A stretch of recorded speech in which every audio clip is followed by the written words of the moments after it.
Soyez le bienvenu, fidèles téléspectateurs. Une fois de plus, nous vous disons merci, chers Congolais de la diaspora, chers peuples africains et chers Zaïrois, parce qu'il y a certaines personnes qui pensent qu'on est toujours au moment du Zaïre, parce que vous vous identifiez comme tel. Nous vous saluons aussi, mais vous êtes des Congolais parce que nous sommes en République démocratique du Congo. Vous étiez très nombreux. Je salue les Brazzavillois, les Maliens, les Burkinabés, les Camerounais, les Ivoiriens, les Gabonais. Vous étiez très nombreux à m'appeler Delphin, on a suivi Denis Lessi. Mais nous avons besoin d'un panafricaniste, d'une tête bien faite de l'Afrique, un esprit éclairé, éveillé, l'aigle de l'Afrique.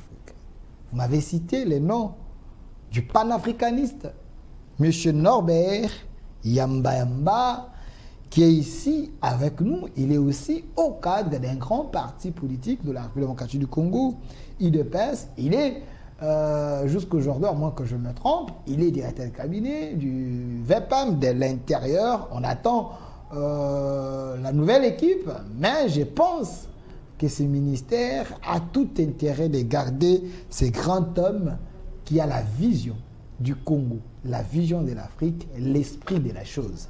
Monsieur Norbert Yamba, soyez le bienvenu. Merci bien Delphin pour l'invitation. C'est toujours un plaisir, un réel plaisir d'ailleurs, de venir à votre émission qui est en train de prendre de l'ampleur aujourd'hui. Vraiment. Coup de chapeau, hein? Merci. Il faut croire à quelque chose pour la réaliser. Merci, doyen. C'est grâce à vos conseils aussi. Merci. Mais j'ai été acculé, j'ai été attaqué, harcelé par les Africains qui ont voulu à ce que nous puissions vous recevoir. Parce que récemment, vous avez fait une vidéo en disant aux Africains que vous étiez nominé parmi les grands esprits de l'Afrique. Il faut qu'il y ait un vote pour que Yamba soit parmi les meilleurs de l'Afrique. Vous allez nous expliquer. Mais avec vous, on a prévu un sujet. Ce n'est pas un sujet donné par Delphin, mais par les Africains. L'Afrique face à la recolonisation moderne de l'Occident, comment faire pour se libérer? L'Afrique face à la recolonisation moderne de l'Occident, comment faire pour se libérer? Vous avez voulu à ce que nous puissions inviter les grands esprits pour essayer un peu de décrypter ces sujets. Il est ici avec nous, M. Norbert Yamba. Avant de parler de ces sujets, vous êtes de l'UDPS. Quelques minutes, c'est important. On a vu le chef de l'État à Lubumbashi pour aller lancer le nouveau train. Parce qu'il n'est pas kabiliste, mais il a redonné la vie à l'idée de Laurent Désiré Kabila, service national. Ça vous dit quoi? Ben écoute, l'État, c'est une structure impersonnelle qui n'appartient pas à un groupe de personnes, et qui a besoin naturellement qu'on y réfléchisse chaque jour, pour qu'on trouve des alternatives, on trouve des solutions qui permettent véritablement aux populations de trouver leur compte.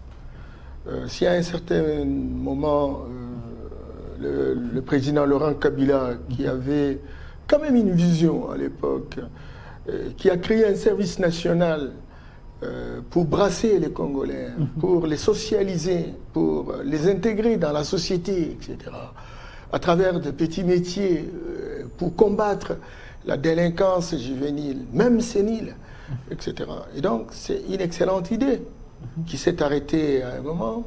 Et au nom de la continuité de l'État, c'est très clair que le président de la République vient prendre le train en cours de route, mais veut l'amener jusqu'en destination.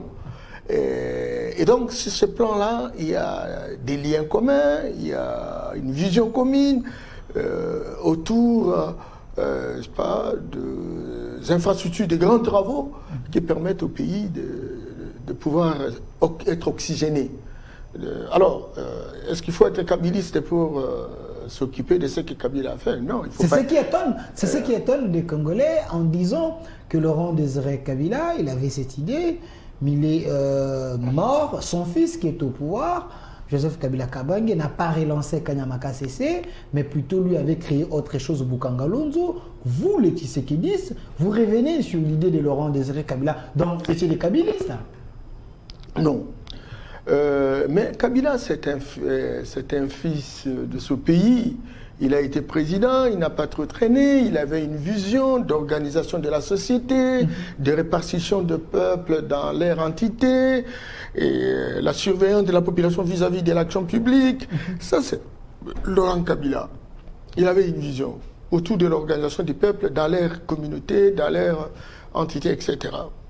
Et pour le faire, il faut donc socialiser les jeunes, surtout qu'il y a beaucoup de dépravation, non seulement des mœurs, mais aussi des attitudes, des comportements, etc.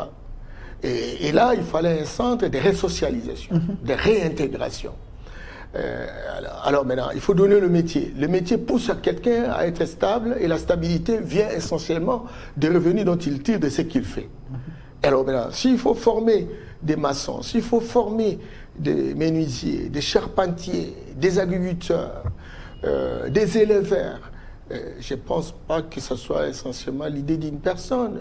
Et si cette idée est bonne, il faut la continuer. Et c'est justement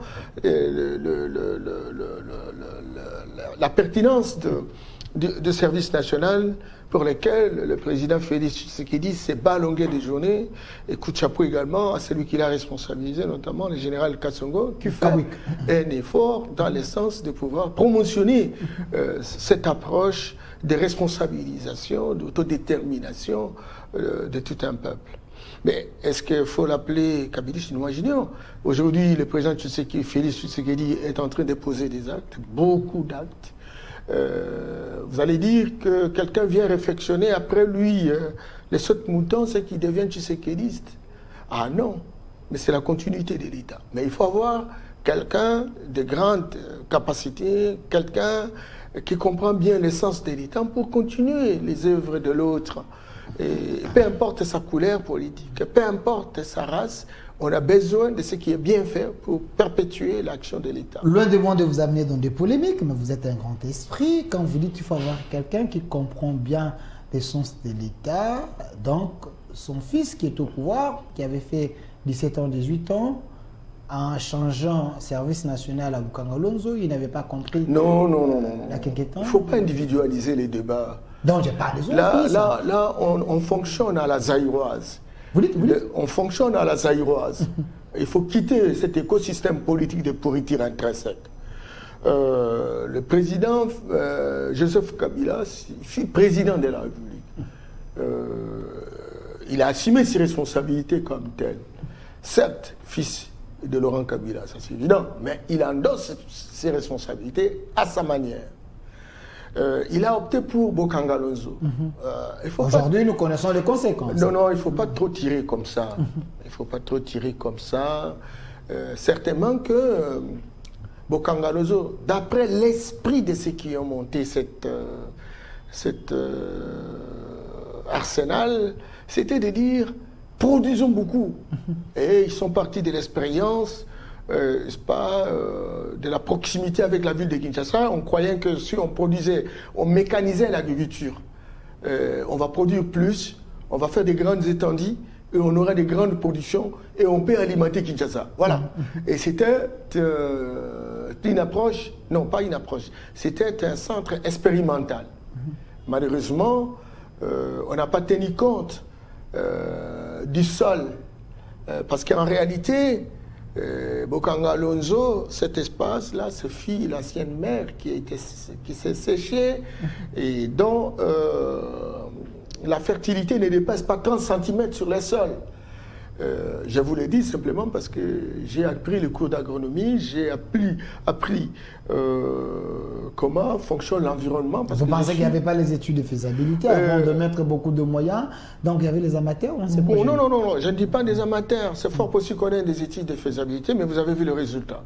Et ces résultats ne sont pas seulement fonction de la capacité du sol, mais c'est aussi fonction de la gestion de ce qui a été monté. Encore que un seul centre futile agro-industriel ne peut pas nourrir tout un peuple. Parce que à ce moment précis où nous avons beaucoup d'agriculteurs, il faut concevoir un schéma qui permette à responsabiliser les agriculteurs actuels. Parce que regardez, si vous produisez des tomates à Bokangalozo, mais ceux qui sont à Bafasende, ceux qui sont, je ne sais pas, à Kasumbalesa, qui sont à Walungu, dans les Kivu, etc., comment vous allez les faire parvenir? Parce que là aussi, vous trouvez des agriculteurs qui cultivent la pomme de terre, qui cultivent les tomates, etc., et qui ont besoin d'un encadrement. Et donc, avant d'investir autant de millions dans un seul centre agro-industriel qui ne va pas permettre la démocratisation du territoire national, on a besoin de mettre en place un budget conséquent qui doit être rendu opérationnel dans les différents coins et recoins, 145 territoires, où on trouve des agriculteurs qui doivent être encadrés parce qu'ils ont besoin des espaces, parce qu'ils ont besoin des crédits, parce qu'ils ont besoin de la formation, parce qu'ils ont besoin des centres rémunérateurs pour vendre, parce qu'ils ont besoin de centres de recherche pour leur donner des intrants agricoles. Non seulement des intrants, je parle de semences. Vous voyez? Et donc, Bokangalozo n'a concerné qu'essentiellement une société industrielle qui produit. Et les gens de Bokangalo n'ont pas changé. Les agriculteurs, ils ont continué à cultiver. Mais ils ont eu une concurrence déloyale d'un centre qui ne leur a pas permis d'avoir non seulement les semences, mais véritablement d'avoir une production qui peut servir à quelque chose au marché. Donc, une question directe, on passe à autre chose. Donc, le projet de Bokangalozo était conçu par les aventuriers pour faire signer la caisse de l'État. Mais pourquoi les Congolais veulent des conclusions non concluantes? Quelqu'un peut penser à un projet, il croit qu'il va donner des résultats, mais ça provoque des externalités négatives. Vous n'allez pas dire qu'il est aventurier. Certainement qu'il y a des gens qui le font de manière volontaire. Il sait que ça ne donnera pas de résultats. Il s'engage simplement parce que ça va générer de l'argent et ils vont se les partager. Je ne dis pas que c'est le cas d'espèce, mais je dis qu'il faut déjà être positif pour dire ce qui a été fait. Peut-être que dans le sens de pouvoir changer la situation, nous apporter plus de denrées alimentaires que de croire à un système de fonctionnement de moyens, compagnie, etc. Mais bon, les résultats, ce qu'il est, il faut donc penser autrement les choses. Et quand on a des gens, des centres comme le service national de Kanyamaka CC, aujourd'hui on est en train de remettre en selle, n'est-ce pas, à Bazangungu, un autre mini-centre. Et aujourd'hui, j'ai vu il n'y a pas longtemps le général Kassongo, qui est le commandant du service national, aller à l'Équateur pour chercher comment mettre en route aussi d'autres centres et qui seront davantage dupliqués à travers le pays. Moi, je pense qu'on aura au finish des hommes et des femmes qui auront appris les techniques agricoles modernes et qui vont profiter de ces techniques et lorsqu'ils vont s'installer chez eux, de pouvoir produire de manière intensive ce qu'ils ont besoin. Alors, M. Norbert Yamba, vous êtes la bonne personne à répondre à toutes ces questions concernant ce service national parce que vous êtes directeur de cabinet du VPM de l'Intérieur. Pourquoi vous, le ministère de l'Intérieur, vous ne faites pas l'effort d'arrêter l'hémorragie à la source, mais vous traitez, vous gérez les conséquences aujourd'hui parce que même dans la cité, les gens pensent qu'il faut devenir Kuluna avant d'être recruté comme bâtisseur pour aller apprendre le métier. Est-ce que ce n'est pas un moyen de stimuler ces enfants de faire le banditisme pour être recrutés par vous? Non. Le banditisme, le Kuluna, la situation de détresse des enfants, etc., est le résultat d'un contexte qui véritablement a généré ce genre de conséquences. Et le contexte a commencé avec tout ce qu'il y a eu comme rupture de la coopération, cette coopération qui a soutenu pas mal d'infrastructures, cette coopération qui a soutenu pas mal de parents, etc. Et les pillages des 90 qui ont poussé beaucoup de gens au chômage, etc. La destruction de beaucoup d'entreprises qui avaient utilisé pas mal de Congolais, etc. On s'est retrouvé dans une situation où on pond des enfants, entre guillemets, et puis entre-temps, les parents ne savent plus comment supporter leurs enfants.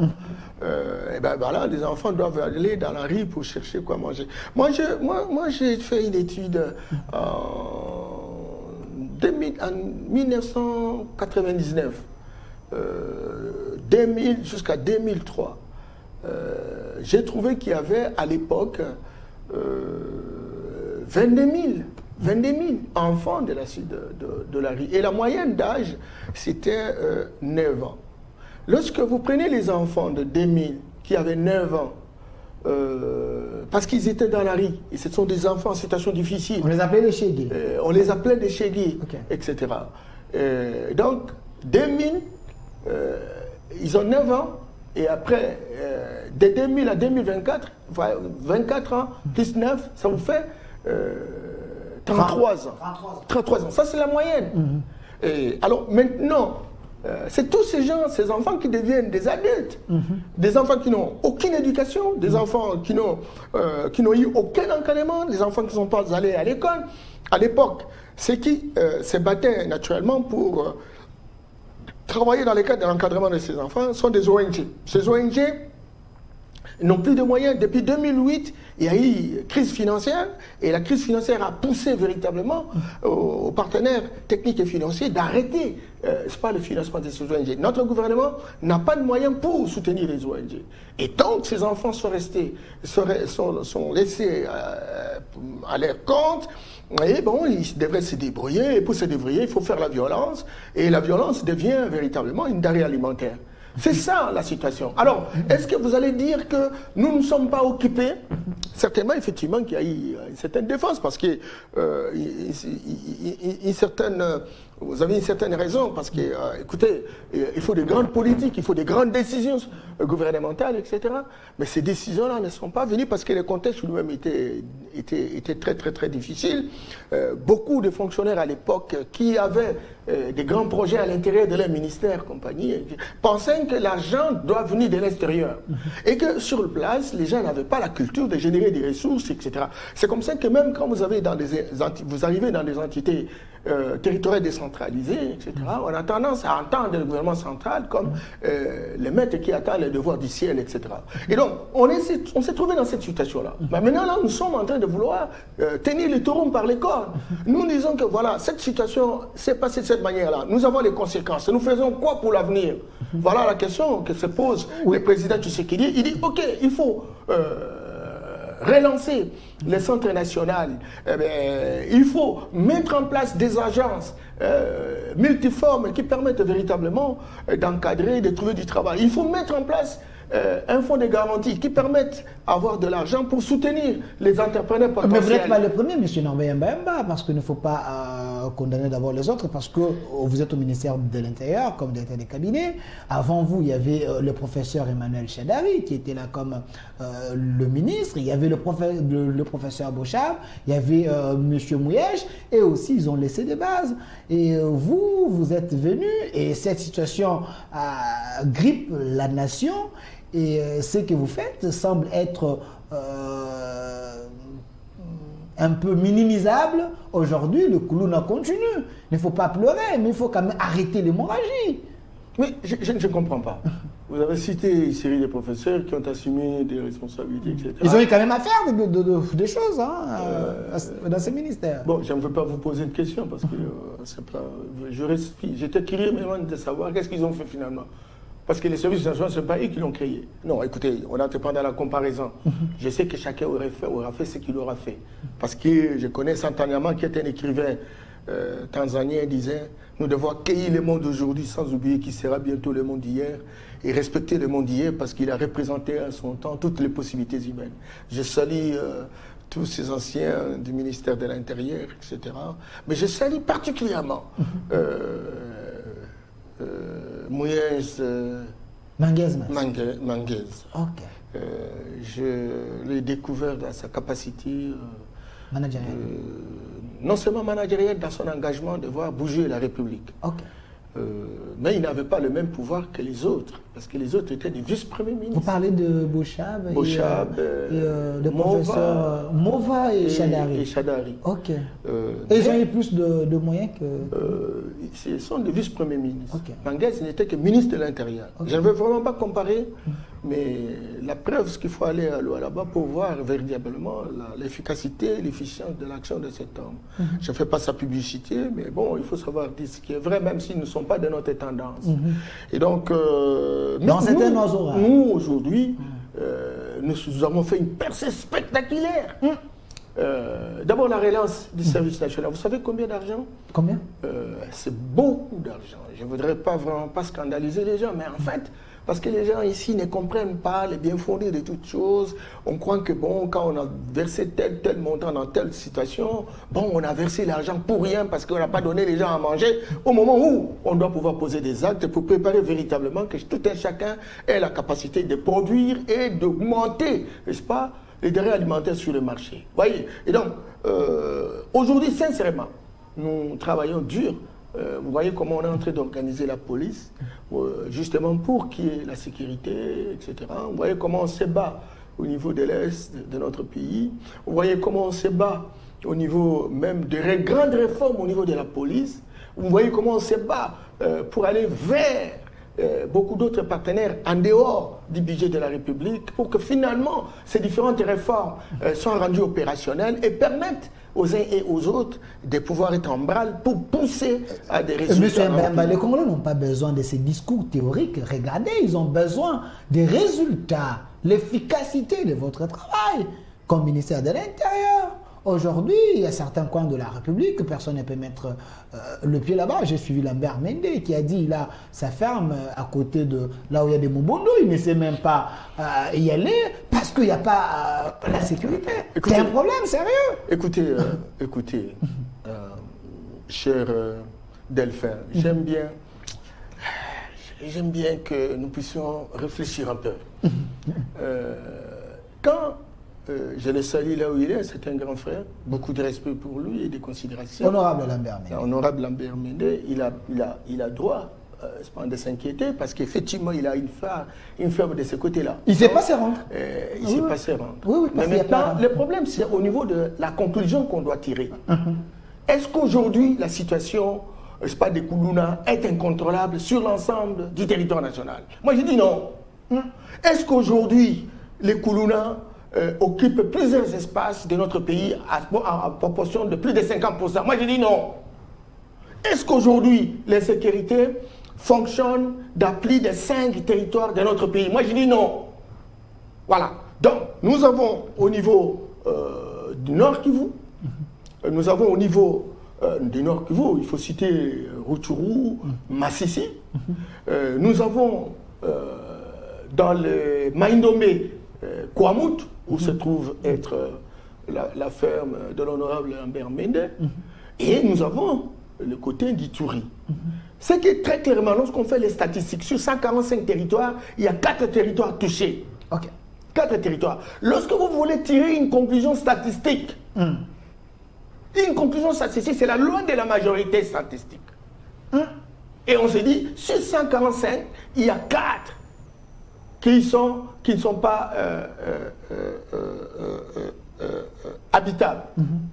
Et la statistique, c'est qu'il n'y a pas d'insécurité. C'est ça la mais conclusion avant vous, est-ce que ces territoires n'étaient pas en sécurité?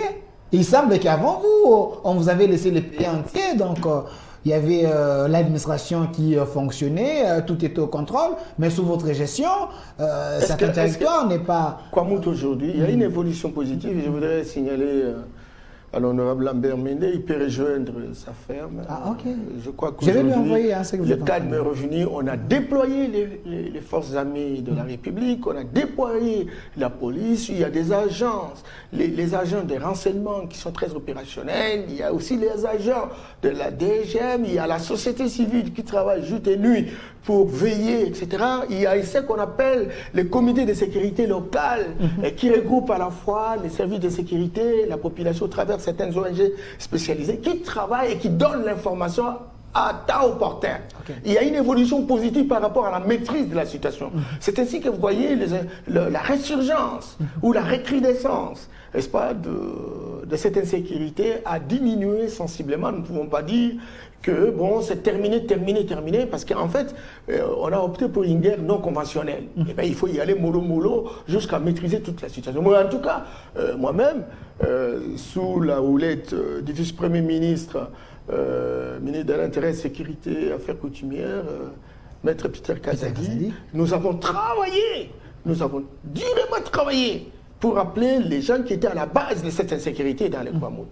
Vous avez les Yaka et les Teke. J'étais modérateur à l'époque et nous sommes arrivés finalement à des grandes conclusions où on a fait tout un procès verbal qui visiblement a été lu devant le président de la République, où ils acceptent d'arrêter ce genre de pratiques, etc. Et aujourd'hui, sincèrement, les dégâts a diminué d'au moins 80%. Donc vous rassurez les Congolais. Et dans l'est de notre pays, à Ituri, les choses semblent être maîtrisées. Il faut y aller pour le constater, parce que j'ai tout le temps envoyé quand même certains de nos agents pour aller dans des missions de paix, etc. Au moment où je vous parle, je viens de valider une autre mission qui va permettre nos agents à aller dans les Badoudou pour prêcher la cohabitation communautaire, vous voyez, intercommunautaire. Ils vont y aller. Et donc, on ne dort pas, on ne croise pas les mains. Le VPM Chabani qui est arrivé a réuni les généraux, a réuni tous les services de sécurité, etc., pour qu'on réfléchisse de manière à avoir un agenda stratégique qui permette à ce qu'on puisse véritablement dégonfler les tensions et prendre un élan vers la stabilité et la paix durable dans notre société. Je précise que vous êtes le dire cab du VPM de l'intérieur. Aujourd'hui, vous travaillez avec Maître Jacquemain Chabani, un homme très intelligent. Et je vous ai vu essayer un peu de donner des conseils. Je ne sais pas si c'était une formation, c'était, je ne sais pas, remise à niveau de comment avec des gouverneurs. C'est quoi la politique de Jacquemain Chabani, l'actuelle politique sous la direction du VPM Jacquemain Chabani? Je voudrais saluer mon vice-premier ministre, le vice-premier ministre Jacquemain Chabani, Louko, qui y est arrivé et qui a souhaité, dans un premier temps, avoir une feuille de route qui lui permette d'aller de l'avant sous forme d'une boussole. Et pour le faire, il faut recevoir les différents services qui se trouvent dans son ministère. Et c'est comme ça qu'on a commencé avec les services de sécurité. Et aujourd'hui où nous parlons, les états des lieux ont été faits. Nous venons de terminer la feuille de route essentiellement pour la sécurité. Mais ce sont des données qui ont été présentées par les différents services de sécurité. Hier, nous avons été avec tous les gouverneurs de provinces investis. L'idée, c'est d'abord faire en sorte qu'on puisse leur donner leur notification pour qu'ils puissent commencer, parce qu'ils étaient élus, ils méritaient véritablement d'être notifiés. Mais pas la notification. Parce qu'on est en situation où on s'est dit, il y a des gouverneurs qui ont été hier, qui connaissent un peu les règles du jeu, et la plupart, en tout cas 80% des gouverneurs qui sont arrivés, sont de nouveaux. Et qu'est-ce qu'il faut? Il faut une séance de mise en train. Comment ils vont démarrer? Quels sont les problèmes stratégiques majeurs qui doivent être discutés pour qu'ils connaissent très clairement qu'est-ce qu'ils doivent faire. Et c'est comme ça qu'on a invité des formateurs de haut niveau, justement pour arriver à parler de l'organisation politique et administrative, comment la société congolaise est organisée, cette structuration qui se trouve à des niveaux politiques, donc deux pouvoirs politiques, le pouvoir central, le pouvoir provincial. Et donc la province n'est pas une entité que l'on peut minimiser, parce que c'est déjà un pouvoir politique à l'instar du pouvoir politique central. Et puis il y a trois niveaux de gouvernance où on trouve que le central, provincial et local. Local, ce sont les villes, les communes, les secteurs ou chefferies. Et à ce niveau-là, il fallait insister sur le fait que le gouvernement provincial, on a vu et on a ressenti une sorte de bagaille où on a envie de tout donner, les ministères, même en violation véritablement de la loi. Et le vice-premier ministre, par rapport à sa vision, il estime qu'il faut respecter la loi. Et la loi impose qu'il y ait 10 ministres. Et quand on nomme des commissaires, ça c'est une entorse. Encore qu'il faut, c'est vrai que lorsque le pouvoir provincial, le gouverneur voudrait avoir un service qu'il estime être utile par rapport à la grandeur, par rapport au travail, etc., il peut sortir un arrêté qui organise la structure en question, etc., et qui peut être rendu opérationnel en vertu de la loi qui fait que la province a une autonomie, a une personnalité juridique de poser des actes de sa volonté. Et nous, le vice-premier ministre a insisté sur le fait qu'il se battra avec le gouverneur pour que finalement les choses soient tirées au clair pour savoir s'ils ont droit à la rétrocession, encore que la rétrocession c'est un terme impropre, il faut la retenir à la source. C'est un terme impropre, retenir à la source en vertu de l'article 175, etc. Mais le gouverneur, on leur a dit que oui, c'est sur base de ce que vous avez comme droit qu'on paye les gens. Vous avez par exemple la santé. C'est un secteur décentralisé. Et c'est le gouvernement provincial qui aurait pu payer, mais c'est le gouvernement central qui continue à payer.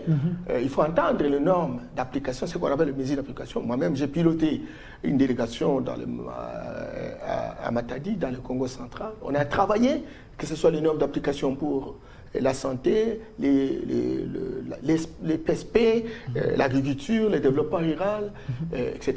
Ces normes sont là, on va les actionner parce qu'on vient de remettre la décentralisation entre les mains du même ministre.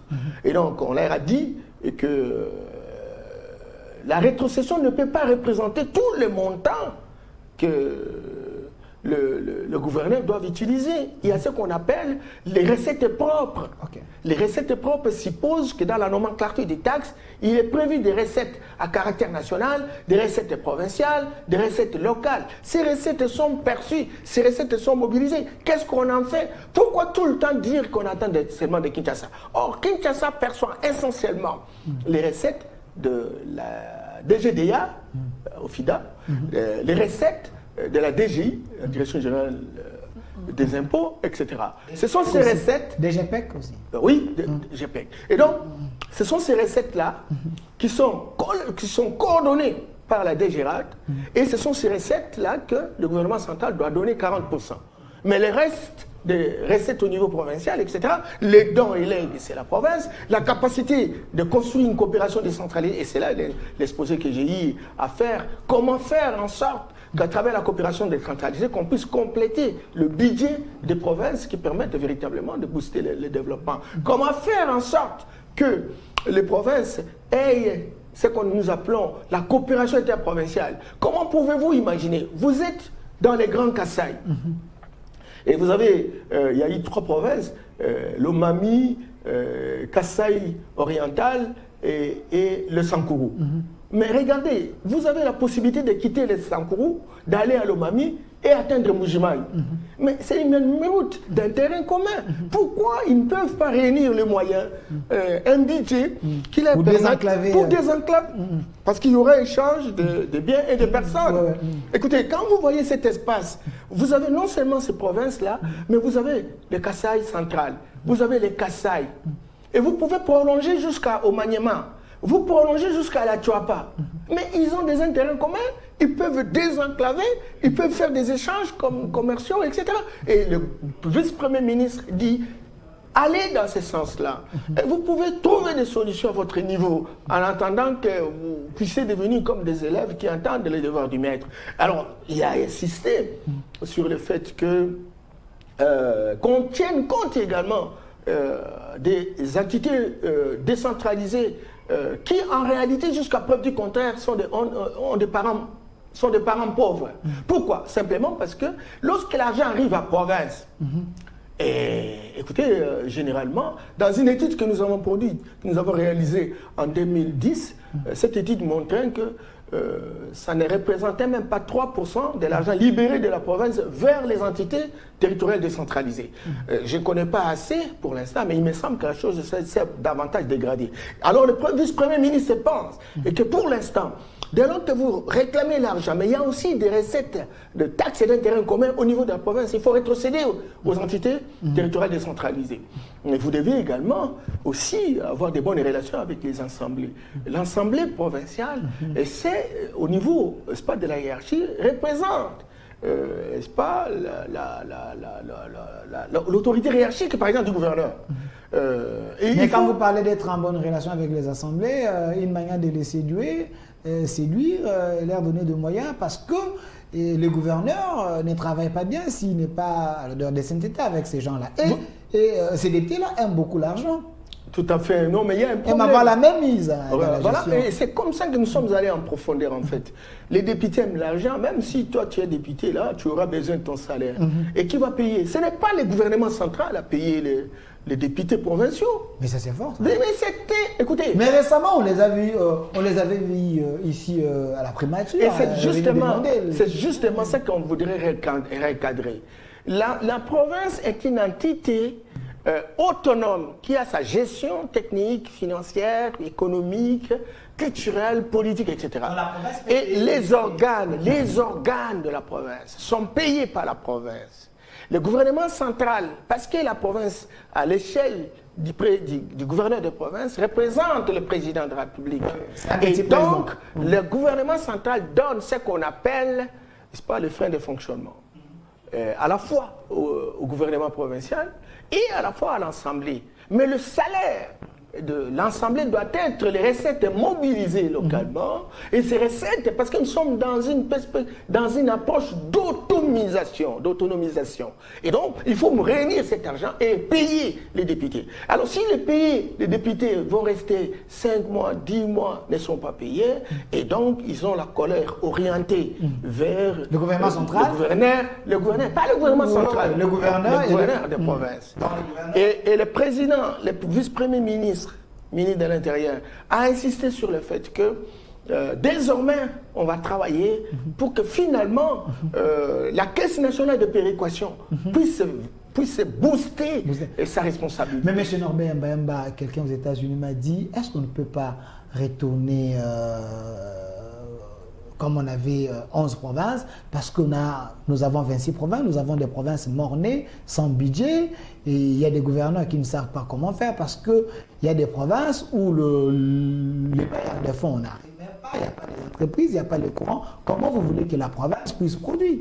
Mais c'est comme ça la nécessité et la pertinence même de la décentralisation. Ce ne sont pas les moyens qui créent la décentralisation. C'est la décentralisation qui crée le moyen. Mais pour que nous ayons des responsables des entités, il faudrait que ce soient des hommes rodés. Ok. Et des hommes de grandes capacités. Des hommes capables de relever le défi. Relever le défi. Et certainement qu'on va dire, est-ce qu'il est formé, il n'est pas formé. Mais écoutez, il y a des séances de renforcement des capacités qu'on doit pouvoir organiser justement au travers de ça. Mais être manager, ça peut s'acquérir. Ça peut s'acquérir au travers les normes et la volonté volontariste, la volonté de puissance de changer la situation. Il me semble que les gens sont très paresseux, les gens sont très paresseux. Et on trouve qu'on se fait appeler excellence et ça s'arrête là. Et puis bon, voilà, donc... ils ne sont pas créatifs. Pas du tout, pas du tout. On vous dit, quand on vous donne une opportunité, Lualaba aujourd'hui fait fureur. À démontrer de quoi il est capable. On va dire, écoutez, non, parce qu'il y a de l'argent, etc. Qu'est-ce qu'il y a l'argent? Voilà, là-bas. Les entreprises sont étrangères. Et puis bon, on a pas que des taxes. La province, elle est riche. La province est riche. Eh bien, arrêtez ça. Est-ce que toutes les 26 provinces de la RD ont une particularité différente? Pourquoi les différentes provinces ne peuvent pas, avec leurs petits moyens, aller à Lualaba pour poser la question? Aujourd'hui, à Lualaba, on est en train de construire la route de Dilolo. Pourquoi? Parce qu'il faut désenclaver de manière à pouvoir avoir un chemin un peu court dans le cadre de l'exportation. Oui, mais il faudrait que chaque province soit à mesure d'évaluer les différents actes générateurs de recettes. Alors, vous êtes dans une province, vous ne connaissez pas quelles sont les recettes potentielles. Et vous avez la responsabilité de prendre et de ponctionner chaque jour, et vous ne savez même pas quel est le volume. Mais il semble qu'il y a des provinces mal aimées, des provinces mal aimées, moins considérées par le pouvoir central. Le vice-premier ministre, son Excellence Chabani, a souhaité que l'on puisse obligatoirement digitaliser, numériser les sources de recettes dans chaque province. La numérisation, avec quel courant, avec quel moyen? Non, mais nous avons des provinces qui sont dans les noirs. Non, mais il y a des techniques. Il n'y a même pas de bureaux équipés. Regarde. Il y a des provinces qui fonctionnent comme au Moyen-Âge. Là, on devient alarmiste. On s'est dit ceci. Vous avez une technique de piste qui fonctionne avec seulement la lumière solaire. Un appareil photovoltaïque. Et donc, dans cette piste, même il fait nuit, parce que ça a consommé la chaleur, ça va travailler. Une fois qu'on paye $1, automatiquement, ça va vers les services centrales. Le responsable de l'entité, s'il est gouverneur, s'il est bourgmestre, etc., c'est qu'à tel site, on a payé tel montant à telle heure. Et qu'en ayant un mois, on a autant. La banque de nous ici, nous avons travaillé, quand je travaillais encore comme consultant expert senior à la banque, dans un projet de la Banque mondiale, PRCG à l'époque, on a informatisé les recettes. On a informatisé. On est parti de 30 millions de francs. Un mois après l'informatisation, on est allé à 400 millions. Des 30 millions à 400 millions. L'avantage de... Parce qu'on a c'est-à-dire il y a la traçabilité, plus personne ne prend l'argent parce qu'on sait où verser. Mais il y a un problème, monsieur Lambert. Je ne vais pas vraiment vous attaquer un peu trop, mais c'est des questions très questionnantes de la population. Un Congolais qui est en France, il m'a dit le ministère de l'Intérieur en France génère beaucoup de moyens dans les budgets de l'État. Il y a au moins 12 milliards. Mais nous, ici, nous avons un grand pays, plus que la France. Mais qu'est-ce que le ministère de l'Intérieur fait entrer dans la caisse de l'État? Rien. Mais comment vous dites rien? Vous ne savez pas ce qui se passe. J'ai dit ça, rien. Quand je dis rien, donc ce n'est pas rien. C'est comme ça, c'est vraiment des raisonnements à la zaïroise. Complètement à la zaïroise. Même celui qui est aux États-Unis, qu'est-ce que vous faites, etc. Mais c'est les mêmes ministères, ministère de l'Intérieur. Vous voulez comparer les incomparables? Les États-Unis ont un produit intérieur brut de 23 000 milliards de dollars. 23 000 milliards. Voyez, la France a 3 000 milliards. Le Congo-Kinshasa n'a que 64 ou 65 milliards seulement. Voyez, le budget de la France, c'est 400 milliards de dollars l'an. Le budget du Congo-Kinshasa, à peine avec le président Tshisekedi, 16 milliards. Et vous comparez ces deux entités? Parce que le ministère de l'Intérieur produit 12 milliards. Et qu'est-ce qu'elle représente 12 milliards dans les 3 000 milliards? C'est de ça qu'il s'agit, le raisonnement. Qu'on puisse dégonfler les tensions et les clivages. Oui, le problème au ministère, c'est quoi? C'est qu'il y a des services qui génèrent des ressources. Les permis d'armes. On paye. Mais on paye où? C'est pas au ministère. On paye à la caisse, à la banque. Il y a un compte du trésor public. Le statut de gardiennage, il paye. Mais est-ce qu'il paye au ministère? Non. Il paye à la banque et s'entre dans les trésors publics. Vous voyez, donc il y a au moins 26 services et commissions permanentes qui travaillent. Et donc, il y a un travail énorme. Et encore que le ministère de l'Intérieur n'a pas vocation d'être commercial. Ah non. Alors, M. Norbert Mbemba, le temps vraiment nous fait défaut. On vous avait appelé pour un autre sujet, comprenez-nous, parce que c'est un aigle, quand il parle, il fait couler la matière, donc on a besoin de lui poser des questions. Alors, M. Norbert Mbemba, il nous reste quelques minutes. L'Afrique face à la recolonisation moderne des locaux. Comment faire pour se libérer? Les Africains sont en train de vous suivre en direct sur notre chaîne YouTube, au Centre Télévision et dans plusieurs chaînes collaboratrices. Qu'est-ce qu'il faut faire? Non, mais l'Afrique, certes, a l'impression d'être ligaturée, ligotée, emprisonnée, etc. Mais il faut savoir poser la question, quels sont les outils d'emprisonnement? avant de se libérer. C'est des questions très questionnantes. Ah, voilà. Et le premier outil qui nous a assujettis, qui nous a ligotés comme des moutons, c'est la religion. La religion? La religion. Comment ça? Importée, dite révélée. On nous a amené un vrai Dieu ici. On nous a amené un vrai Dieu, c'est comme si nous ne connaissions pas Dieu. Et ils nous ont trompés. Non, nous on était dans les maraboutages. C'est les Blancs qui nous ont amenés. Voyez comment tu es. La nouvelle connaissance, un Dieu blanc, un Dieu supérieur, c'est fou. Voyez comment tu es emporté. Non, je fais que poser des questions. Donc tu ne peux jamais s'occuper du développement de votre pays si tu réfléchis comme ça. Comment des gens peuvent avoir la vocation d'amener un Dieu vers les autres? Au moment où nous, on avait un Dieu, nous connaissions un Dieu qu'on appelait Nzakuma, qu'on appelait Nzambiampungu, Tulendo, Vidimukulu, Maweja, etc. Chez nous, les tétés là, on dit Onyashongo, Nkumadionjo, Nzale Balsaïli, Nzambe Mungu, etc. Mais nous, on connaissait Dieu avant qu'il n'arrive. Comment ils viennent avec des photos? On nous montre un vieux blanc avec des barbes blanches, etc. Il dit c'est Dieu. Non, un Dieu saint. Un Dieu saint. Oui. Alors, il y a un photographe qui est allé le prendre des photos. Et nous ne nous sommes même pas posé de questions. On nous manipule comme ça. On nous dit non, il est blanc. Son fils est blanc. Les archanges sont blancs. Les anges sont blancs. Les chérubins, ainsi de suite. Voilà. Oui. Et donc, ça vous dit quoi? Avec des robes blanches. Ça vous dit quoi? Ça veut dire qu'en fait, la religion, ce n'est pas Dieu. La religion, c'est une croyance à un être suprême. Mais ce sont les hommes qui décident, même de la forme de Dieu. Vous savez, quand vous êtes chez les Chinois, vous dites dessinez-moi Dieu. Il va dessiner un Chinois.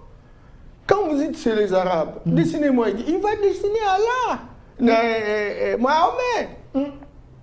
Quand vous êtes en Europe, dessinez-moi Dieu, on va dessiner Jésus. En Inde, on va dessiner. En Inde, il va dessiner Bouddha.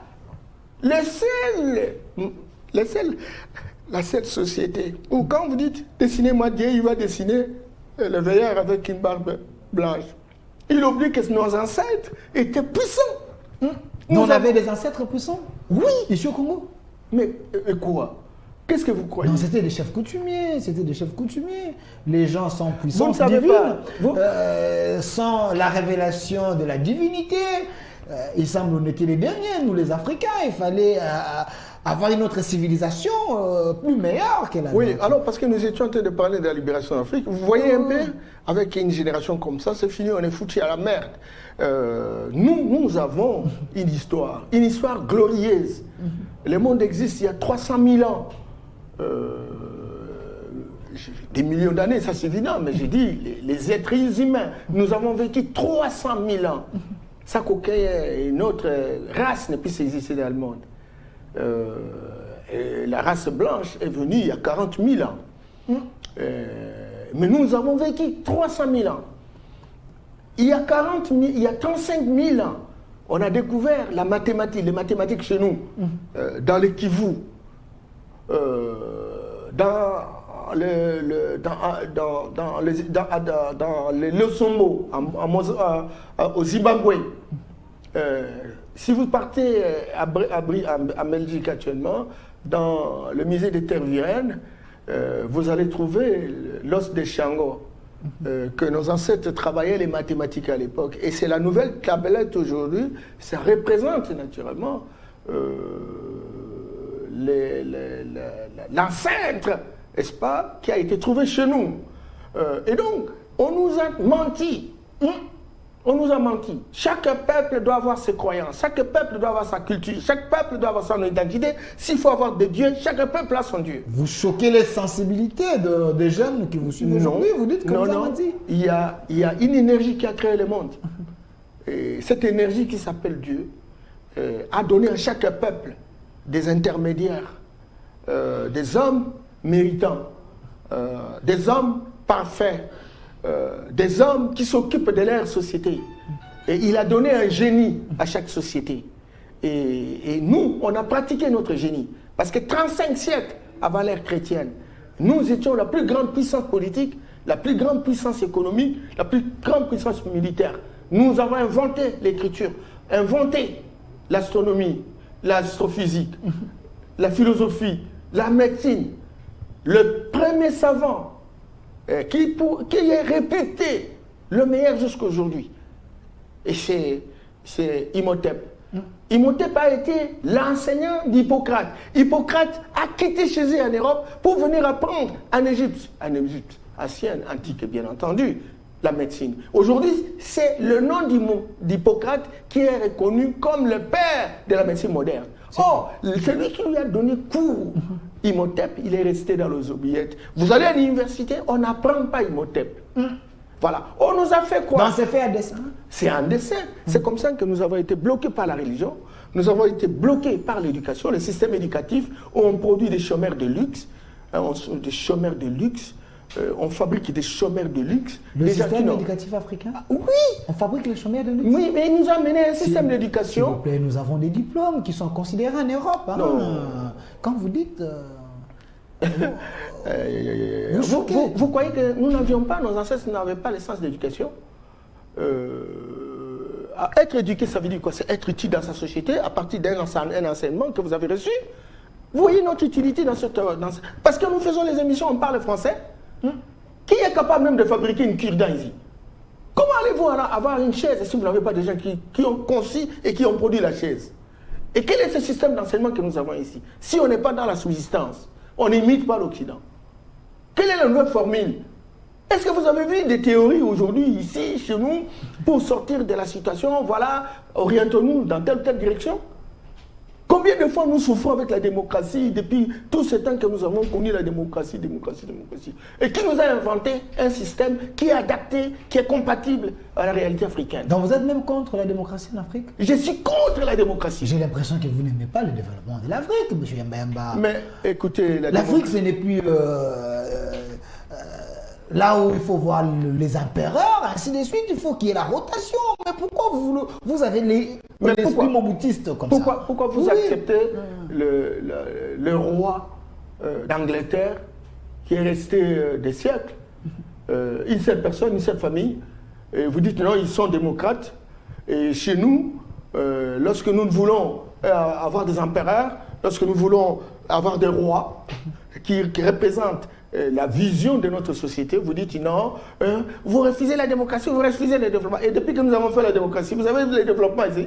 On s'entretue, non? On s'insulte. Il faut écouter les hommes politiques. Donc c'est un système imposé pour nous asphyxier, nous recoloniser. Nous recoloniser, mais c'est ça. Donc l'Afrique est recolonisée par l'Occident. Oui, jusqu'aujourd'hui. Et on a... Non, écoutez, j'ai dit, il y a la religion, il y a l'éducation, il y a le système politique, la démocratie dont on parle. Ça, c'est à travers ces instruments de pénétration qui ont construit un ancrage, une certaine légitimité et qui nous ont bouleversés en nous enlevant tout ce que nous avions dans nos esprits pour nous remplacer par des choses inutilement inutiles. Donc il y a eu un lavage des cerveaux. Et il y a un lavage des cerveaux au point où, même quand on étudie beaucoup, on s'éloigne de sa société. Je suis licencié. Je commence à voir ceux qui parlent, qui pratiquent ce que nous faisons dans la société. Ils sont maigrichons, master, docteur. On se regarder là-bas avec dédain, etc. Comme Yamba n'est pas professeur, il ne peut pas inviter, on ne peut pas l'inviter là où il y a des professeurs pour réfléchir comment changer la constitution, comment donc vous n'avez pas ce niveau-là. Non, écoutez, mais Lumumba n'a pas été à l'université, mais on est en train de faire des thèses sur lui. Il y a des gens qui présentent des thèses d'université, mais qui n'ont pas le niveau de Lumumba, qui n'a jamais été à l'université. C'est que très clairement, être docteur, être professeur, c'est une fonction. C'est pas l'intelligence. Fonction? C'est pas l'intelligence. C'est pas l'intelligence. L'intelligence, c'est autre chose. Nous avons connu des gens comme Modibo Keïta. C'est un enseignant du primaire, mais qui a développé des théories. Et regardez au début des années 60. Comment un homme comme ça, qui n'a fait que 3 ans post-primaire, soit en mesure de comprendre la géopolitique africaine et internationale? Comment ça? Un homme comme Sékou Touré, qui n'était qu'un ouvrier après 2 ans post-primaire, et qui y était en train de bouleverser les Occidentaux, on ne pouvait pas imaginer un tel niveau, une intelligence inouïe. non loin de chez nous.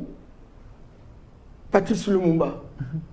Revenez sur sa photo. Patrice Emery Lumumba. Il est là. Donc, l'enseignement, et au moins ils ont compris, ils étaient élevés dans la logique de nos ancêtres. Et ils avaient quelque chose, parce que je me rappelle bien même lors de la table ronde à Bruxelles, Lumumba, à un moment donné, il a mélangé les tétés là, et les Français, justement pour compliquer le blanc. Et vous voyez ces génies-là. Okay. Vous voyez ces génies-là. On ne pouvait pas continuer parce qu'il a parlé de la losanganisation. Donc, losanganisation, c'est la réunion. Voilà. Et il complique les choses comme ça. Et ils étaient en train de consulter les dictionnaires, ils n'ont pas trouvé. Vous voyez ces génies-là. Okay. Donc, on est foutu à la merde d'avoir des perroquets comme responsables, des pseudo-chercheurs politisés, des adolescents retardés. Vous dites des perroquets comme responsables, des adolescents retardés. Des adolescents retardés. Ok. Sous les mamelles de l'Occident. De l'Occident. Ok. Donc, on a un système d'enseignement qui ne nous a pas amené à produire des hommes de qualité, de la récitation, de la répétition. Ce que Bab Bassong appelle des abrutis fondationnels. Koumadoubé, le prince de Bélébélé, appelle des analphabètes culturels. Comment pouvez-vous avoir une thèse des doctorants qui ne rivalise rien de l'Occident? L'Occident nous a assujettis, il nous a ligotés. Mais nous devons réfléchir. Mais il y a des thèses ici, et c'est un peu de verfier dans les bibliothèques. Ici, il y a des thèses. Mais même aujourd'hui, en RDC, nous avons maintenant les systèmes de LMD. Vous voyez que des gens, ils sont émancipés d'une manière un peu extraordinaire. Je croyais que cette émission allait servir à quelque chose pour que nous puissions sortir. Parce qu'il n'y a pas longtemps, on a dit que les Africains ne s'organisent pas, les Africains ne font plus rien, etc. Il faut revenir occuper l'Afrique. Ça, c'est la chef d'état-major de la France qui l'a dit. Les gens s'organisent, se préparent ailleurs. Nous, on est dans des choses où on ne se retrouve pas beaucoup. Et donc, moi, j'aurais souhaité que les gens appréhendent que nous sommes encore colonisés et que les différents concepts qui sont utilisés relèvent de la diplomatie des vocabulaires. Donc, on est soit la traite négrière, la colonisation, la néocolonisation, aujourd'hui la guerre numérique, etc. C'est la diplomatie des vocabulaires. Même chose, mais des termes changés. Donc l'Afrique est recolonisée. L'Afrique est colonisée. Pas recolonisée. Non, mais non. Non, regarde. Il y a des pays indépendants déjà 60 ans, 50 ans, 70 ans. Chaque année, on fait l'indépendance. Mais pourquoi vous dites qu'on est toujours colonisé jusqu'aujourd'hui, monsieur Delphin, nous avions notre culture, nous avions notre identité, nous avions nos valeurs ancestrales et nous avions nos héritages traditionnels. Quand ils sont venus, ils ont tout fait pour enlever ça, diaboliser ça, sataniser ça. Que tout ce que vous avez, comme vous êtes en train de le confirmer, c'est difficile que vous puissiez changer, développer, compagnie, etc. Et nous avons adopté, au travers de la religion, où nous avons pensé qu'il n'y a que la religion du blanc qui est la meilleure. Et pourtant, les Chinois ne sont pas des chrétiens. Les Chinois sont foncièrement dans la philosophie morale, etc. Et aujourd'hui, c'est la première puissance commerciale, la deuxième puissance militaire, la deuxième puissance économique. À l'an 30, il risque de prendre être première puissance économique. Oui, donc, sincèrement, si nous ne faisons pas attention à ça, parce que quand je dis ces choses-là, on dit non, Yamba est en train de critiquer les enseignements. Non, je suis en train de vous dire la vérité, parce que vous ne savez pas percevoir dans un individu s'il est messager ou il ne l'est pas. On dit plutôt que vous êtes ingrat parce que vous êtes les produits de ces enseignements. Mais je suis le produit de ces enseignements. Lumumba était le produit de ces enseignements. Mais qu'est-ce qu'il a fait? Il a cherché à chambouler le système, à déboulonner le système. Vous voyez comment le pasteur se comporte, cette religion importée. Vous avez le système d'enseignement importé, vous avez la démocratie importée, vous avez les ONG importés, vous avez les médias importés, vous avez tous les systèmes bancaires financiers importés, le système sanitaire importé. La mondialisation, monsieur. Mais parce que vous êtes revenu 2 fois ou 3 fois, vous parlez de la religion. Je prends un exemple. Récemment, j'ai reçu un grand prophète de la République démocratique du Congo qui a fait des stades des martyrs, le prophète Denis Lessi, qui a fait des révélations troublantes concernant l'Église, mais vous, comme un esprit éclairé de l'Afrique, un homme spirituel aussi, pensez-vous que ce que le pasteur Denis Lessy est en train de faire, il aide la République ou il est en train de détruire le mœurs? Est-ce que vous me poussez à parler d'un individu? Moi, je parle de l'avenir du Congo, vous me parlez des gens qui... Mais il explique beaucoup dans les réseaux sociaux, il influence beaucoup. Et vous êtes quelqu'un que les gens aiment aussi. Quand même une idée. Non, il ne faut pas me mettre en porte-à-faux avec les religieux, parce que déjà, le principe de base, le postulat que j'ai posé, c'est que c'est une religion inutile.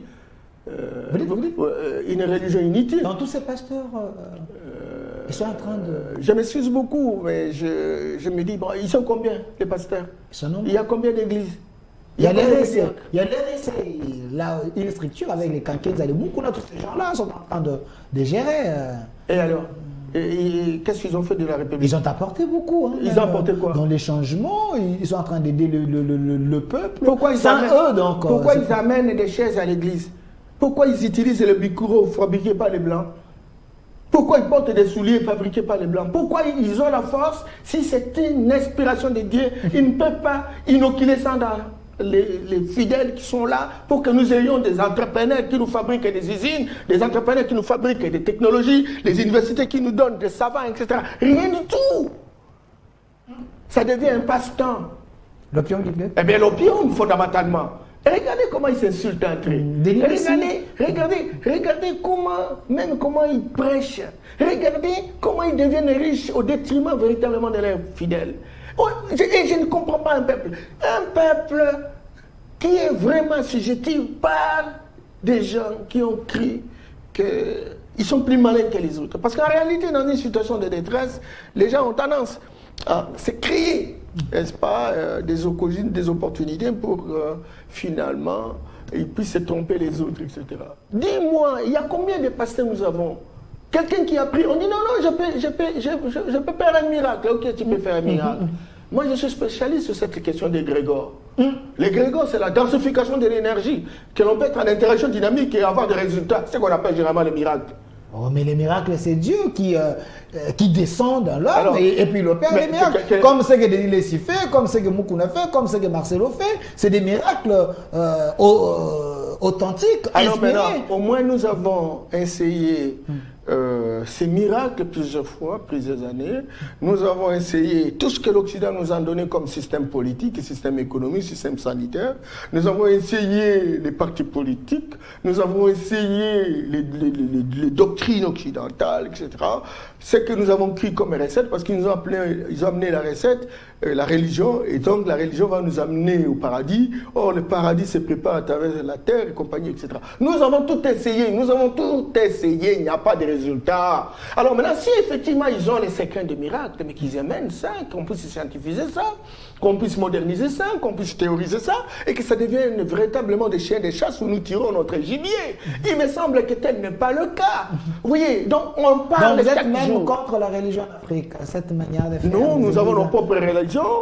L'ancestralité, l'ancestralisme, mais c'est une religion. Nous avons connu Nzankomba chez les Mongos. C'est une religion. Nous connaissons Dieu. Non, des religions de sacrifice, des sons, pas ça, mais une religion propre. Quelle religion propre? Avec Jésus-Christ.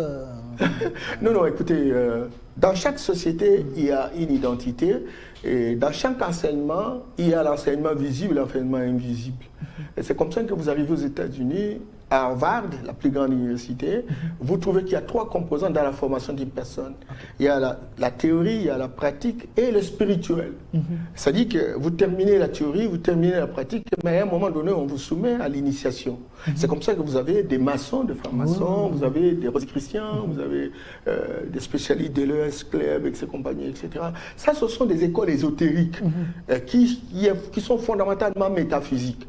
Or, nous avons abandonné nos écoles ésotériques. Nous avons pris l'enseignement occidental et cet enseignement ne peut nous donner des résultats. Pourquoi? Parce qu'on nous apprend les théories des autres. Donc nous ne faisons que grimper sur les idées des autres. Nous répétons, nous récitons, nous copulons. Mais nous ne faisons rien de notre génie pour nous donner la possibilité de fabriquer des avions. Je vous prouve le contraire. Vous avez Magoufoul ici, un président qui a été tué, si je peux le dire ainsi. C'était un chrétien. Il avait transformé son pays rien que dans 3 ans, 4 ans avec la religion. Non. Tu étais en Tanzanie? Oui, mais c'était les premiers essais. Non, attention. Parce que Magoufoul, c'était un chrétien. Ah, mais oui, c'était un chrétien. Mais écoute, il a fait quoi? Il a suscité l'espérance. Les Tanzaniens sont non, attention. Je suis panafricain, je suis parmi les 8 panafricains connus dans cette Afrique nationale ensemble. On a vu une liste comme ça. Yamba, Gbagbo, et Ibrahim Traoré et les autres. Expliquez un peu le panafricain qui sont en train de vous suivre. Vous avez dit, il faut qu'il y ait un vote. Ça s'est fait comment? Non, on était en train de discuter sur Magoufouli, Magoufouli. Oui. D'abord Magoufouli. Voilà. Magoufouli, John, c'est un bon président. Okay. Parce que c'est, j'allais dire, c'est le fan de Julius Nyerere, le père de l'indépendance, en 1964. Et donc, Nyerere avait voulu, il a sorti ce qu'on appelle le socialisme africain au travers Ujamaa, où il avait organisé les villages, il avait organisé les groupements, il avait organisé les territoires pour qu'on soit stable, qu'on puisse être agent de production. Il avait organisé même l'enseignement. Il voulait même quitter l'enseignement occidental vers un enseignement qui nous concerne. C'est très important et ce sont des efforts qui ont été faits et qui ont été basculés par le Fonds monétaire international qui a posé pas mal de conditionnalités pour lui donner des moyens de manière à pouvoir démocratiser son approche. Mais Magoufouli arrive, même Mawete, tous sont des disciples de Nyerere. Et il passe par la première décision, après le gouvernement, après la formation du gouvernement, il dit aucun ministre ne peut sortir à l'extérieur pour aller se faire soigner. Tout le monde doit se soigner ici. Et alors pour se soigner, alors il faut des hôpitaux. Il a commencé par faire ça. Et il a été humble, il a commencé à produire, etc. Mais le grand problème, c'est qu'il produit quoi? Qui fabrique les machines? Quelle est la technologie? Ça vient d'où? Qui a inventé pour construire une autonomie? Parce que nous sommes en train de parler de la libération de l'Afrique. Comment pouvez-vous imaginer que vous n'avez pas une usine pour fabriquer, par exemple, le pain? Et vous dites, non, je suis libéré. Non. Vous voyez, vous n'avez pas de force pour entretenir véritablement les forces armées avec des règles exotériques. Parce que tout ce que nous sommes en train de voir aux États-Unis avec des rangers américains mentalistes, ils regardent, ils se concentrent, ils se voient, même à une distance de 5000 km. Voilà. Mais chez nous, quand vous allez par exemple dans la province de la Chopo, chez les Topoké, ils ont un liquide, si on te met sur les yeux, tu es capable de voir 2000 km. Et ils ont, les Blancs, ils ont fabriqué les satellites. Et nous, on l'a laissé comme ça parce qu'on n'a pas scientifisé ça. Le paratonnerre. Donc il faut scientifiser la sorcellerie africaine. Il faut la sorcellerie africaine. Ce n'est pas une sorcellerie, c'est une science occulte qui a fait le développement de Blancs. Qu'on nous a remplacé par cette religion qui d'assujettissement. Alors, Monsieur Norbert, malheureusement, à la fin, nous avons un panafricaniste. Vous êtes sur la liste des nominés parmi le 7 ou le 8 grands panafricanistes africains. Comment les meilleurs hommes politiques panafricains. J'ai vu Gbagbo. Il y a Gbagbo, il y a Ibrahim Traoré, le président, Gbagbo est là. ancien président de la Côte d'Ivoire. Oui. Vous avez Ibrahim Traoré du Burkina Faso, les Sankara 2. Et vous avez Assimi Goïta du Mali. Et vous avez Ntiani du Niger. Vous avez Béhanzin du Bénin. Et Norbert Yambalamba du Congo. Le seul Oui, jusqu'à preuve du contraire. Ok. Mais comment faire pour vous voter? Parce que certains Africains m'ont appelé. Comment faire? Ça s'est fait comment? Parce que les gens vous aiment beaucoup, aiment votre manière de voir le développement de l'Afrique. Donc, il y a un lien, c'est question seulement d'écrire Kamit Award. C'est comme on fait généralement les trophées avec les musiciens et compagnie. Mais cette fois-ci, Award qui choisit les meilleurs panafricains, ceux qui ont une vision pour le développement de l'Afrique. Et donc, il y a eu d'abord vote chez les afro-descendants, c'est-à-dire que ce soit en Amérique, en Asie, etc. Tout le monde a voté pour avoir les nominés. Et après ces votes, on a arrêté 8. Et parmi les 8, je fais partie là-bas. Alors maintenant, si vous entrez dans Kamit Award, vous allez voir un lien qui vous montre comment voter la personne que vous voulez. Il y aura des catégories. Il y a des religieux et il y a aussi des hommes politiques. Et je suis dans la catégorie des hommes politiques. Et donc vous pouvez facilement me voter parce que, oh là là, ça se termine aujourd'hui, malheureusement. Ça se termine le 20. Ça se termine le 20. Mais au moins, nous avons été choisis parmi les nominés et nous rendons grâce à Dieu parce que le travail que nous faisons a été plusieurs fois reproché. Mais quand même, nous sommes en train de prendre, n'est-ce pas, la route. Et je crois que Dieu va nous aider parce que nous avons la torche pour éclairer l'avenir. Merci, monsieur Norbert Yamba. Je précise qu'il est panafricaniste. Il est au cadre de l'UDPS, directeur de cabinet du VPM de l'intérieur de la République démocratique du Congo. Le sujet d'aujourd'hui, c'était l'Afrique face à la récolonisation moderne de l'Occident. Comment faire pour se libérer? L'homme a parlé.